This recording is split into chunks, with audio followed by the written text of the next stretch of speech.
Et donc c'est une forme de soft power qui se développe en RDC et que nous voulons appuyer et accompagner pour plusieurs raisons.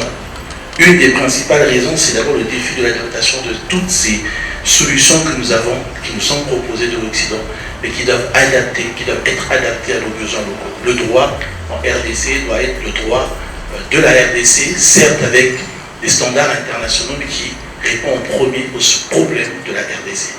Le deuxième point, c'est la nécessité de créer des convergences vers des cadres juridiques qui sont lisibles par tous. Et c'est nécessaire pour les affaires. Si vous n'avez pas un cadre juridique clément, personne ne viendra investir en RDC. J'étais émerveillé quand vous plongez le long du fleuve, surtout de ce côté, pas du mien. Vous avez tout ce développement, toutes ces constructions, vous sentez qu'il y a quelque chose qui se passe. C'est parce que le cadre juridique est attractif. Et je félicite en tout cas les efforts qui sont menés ici dans ce cadre-là. Et le digital, comme l'a dit le professeur tout à l'heure, c'est tout un environnement, c'est toute une vie, c'est tout un environnement qui vit avec du bien, le mal, le bon, le mauvais, les progrès, les regrets. On regrette dans certains domaines, notamment les droits, et donc c'est nécessaire de l'avoir.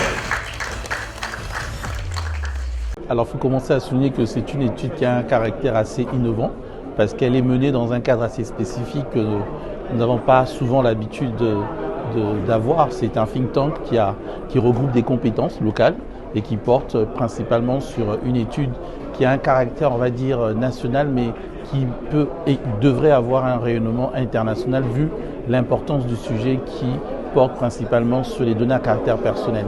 Et donc, en termes de relations avec le Congo-Brazzaville, c'est de la collaboration comme on le souhaite, à l'image des données qui n'ont pas de frontières.